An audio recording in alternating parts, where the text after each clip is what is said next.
नमस्कार मित्रों, राष्ट्रीय जीवन यूट्यूब चैनल पर आपका पुनः स्वागत है।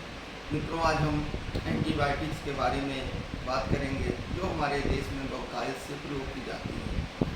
प्रशिक्षित के द्वारा भी प्रयोग की जाती है, अप्रशिक्षित लोगों के द्वारा भी प्रयोग कराई जाती है। एंटीबायोटिक्स क्या है? विभिन्न तरह के शारीरिक उपद्रव जो शरीर में पैदा होते हैं विभिन्न तरह के जीवाणुओं के द्वारा, उनको समाप्त करने के लिए जो तत्व प्रयोग में लाए जाते हैं, जो ड्रग्स प्रयोग में लाई जाती हैं, वो एंटीबायोटिक्स कहलाती हैं। साधारण परिभाषा सामान्य व्यक्ति के जानने के लिए यह पर्याप्त है कि शरीर में बीमारी के रोगाणुओं को नष्ट करने के लिए जो चीज़ प्रयोग में लाई जाती है वो एंटीबायोटिक्स है। और एलोपैथ के आविष्कार के बाद सैकड़ों हजारों तरह के एंटीबायोटिक्स का प्रादुर्भाव हुआ। समय समय पर पुरानी एंटीबायोटिक्स के साथ साथ नई जनरेशन की एंटीबायोटिक्स, फर्स्ट जनरेशन से लेके फोर्थ फिफ्थ जनरेशन तक की एंटीबायोटिक्स हमारे पास मौजूद है। मित्रों, ये वीडियो हमने इसलिए बनाया है कि सामान्यतः हम देखते हैं कि बिना किसी पूर्ण परीक्षण के, बिना फुल डायग्नोसिस के एंटीबायोटिक्स का प्रयोग धड़ल्ले से किया जा रहा है। बताया जाता है कि पूरे विश्व में एंटीबायोटिक्स का सबसे ज़्यादा दुरुपयोग हिंदुस्तान में होता है और उसी कारण तमाम तरह की एंटीबायोटिक्स का रेजिस्टेंस हमारे लोगों में बढ़ गया है। तमाम तरह के रेजिस्टेंस देखने में आते हैं और वो दवाएं पुनः काम नहीं करती हैं। तो मित्रों, दर्द की दवा, पैरासीटामॉल, ये सारी चीज़ें, इनका कोई शेड्यूल नहीं है, कोई लिमिट नहीं है। कहने का मतलब ये है कि आपने एक टैबलेट भी पैरासीटामॉल खा के छोड़ दिया तो आपके शरीर पर कोई उसका नुकसानदेह प्रभाव नहीं है। लेकिन अज्ञानतावश आपने एंटीबायोटिक्स का प्रयोग शुरू करके बीच में बंद कर दिया तो निश्चित रूप से अगर उस एंटीबायोटिक से मरने वाले जीवाणु आपके शरीर में मौजूद हैं, आपने पूरा कोर्स नहीं किया तो वो जीवाणु और मजबूत हो जाएंगे। फिर वही दवा उतने पोटेंसी की फिर आपके शरीर में नहीं काम करेगी। इसका सबसे बड़ा खतरा टीबी के रोगियों में आता है। कभी कभी होता है कि अप्रशिक्षित चिकित्सक और फार्मासिस्ट के द्वारा प्रशिक्षित लोगों से सलाह ना लेके, सरकारी अस्पताल में सलाह ना लेके इधर उधर दवाएं शुरू कर दी जाती हैं।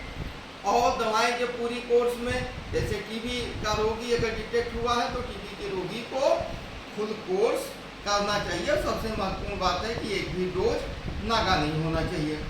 अब अगर एक बार, दो बार, तीन बार, चार बार अपने अज्ञानता बस आपके चिकित्सक ने भी नहीं बताया तो अगर आपने उस डोज को नागा कर दिया जानकारी के अभाव में, तो बाद में वही दवा आपको दी जाएगी तो वो दवा आपके शरीर में काम नहीं करेगी। MDR टीबी के बहुत से मरीज हमारे देश में हैं जो इनको ठीक करना एक बहुत बड़ा कठिन काम होता जा रहा है। एक एंटीबायोटिक्स के दुरुपयोग का और अज्ञानता का उदाहरण है। तो होता यह है कि पहले हमारा चिकित्सक ये डिसाइड करेगा कि हमारे शरीर में किस बैक्टीरिया के द्वारा ये दिक्कत हुई। जैसे मान लिया टाइफाइड का रोगी हुआ, जांच में पैथोलॉजी में टाइफाइड डिटेक्ट हुआ, सैलामोना टाइफाइड उसका कारक होता है। अब एक तो बीमारी आपकी डिसाइड हो गई। लक्षणों के बारे में अगर बात करें तो शरीर में दाने, ठंडक के साथ बुखार, कभी कभी तीव्र बुखार, और इस तरह से बाद में अगर आपने उसको ढंग से नहीं समझा, बीच बीच में दर्द निवारक बुखार और बुखार उतारने की दवाइयों को आप खाते रहिए तो आपके जो है 4-6 दिन के बाद शरीर एकदम हल्का सा मध्यम स्तर का बुखार आपका बना रहेगा। आप लेथार्जी, थोड़ा सा आलस्य आपके शरीर में रहेगा और थोड़ी सी चक्कर की शिकायत हो सकती है, कमजोरी की शिकायत हो सकती है। तो मित्रों, अब आपका चिकित्सक डिसाइड कर लिया कि आपको टाइफाइड रोग है। इस रोग में कौन सी एंटीबायोटिक का चॉइस करना है, एक चिकित्सक डिसाइड करेगा।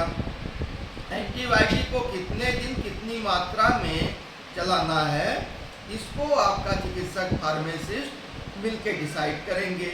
रूट ऑफ एडमिनिस्ट्रेशन क्या होगा, दवा किस रास्ते शरीर में जाएगी, ओरल है कि इंजेक्टेबल है, कौन सा रूट ऑफ एडमिनिस्ट्रेशन है, चिकित्सक फार्मासिस्ट मिलके करेंगे। फिर कितने दिन दवा खिलाना है ये वो डिसाइड करेंगे।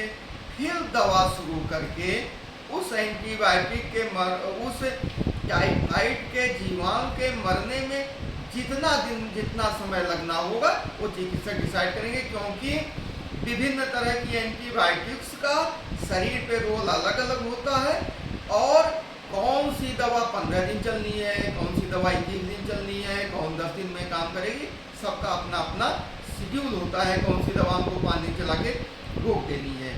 तो हमारे कहने का मतलब मित्रों ये है कि एंटीबायोटिक्स का प्रयोग बिना चिकित्सक और फार्मासिस्ट के सलाह के बिल्कुल ना करें, क्योंकि अज्ञानतावश आप इसका प्रयोग करके एक तो भविष्य में विभिन्न बीमारियों के प्रति आप अपने शरीर में रेजिस्टेंस बढ़ा रहे हैं। जब उन बीमारियों का अटैक होगा ये दवाएं काम नहीं करेंगी, और अगर आप प्रशिक्षित चिकित्सक फार्मासिस्ट से सलाह लेके दवा नहीं ले रहे हैं तो निश्चित रूप से आप कोर्स भी नहीं पूरा करेंगे, आपको प्रॉपर डोज भी लेना नहीं आता है, प्रॉपर डोज भी नहीं लेंगे तो अभी तो आप नुकसान उठा ही रहे हैं, भविष्य में भी आप अब नुकसान उठाएंगे, अपने शरीर को खराब करेंगे, अपने जीवन के साथ खिलवाड़ करेंगे। तो मित्रों, आप लोगों से आग्रह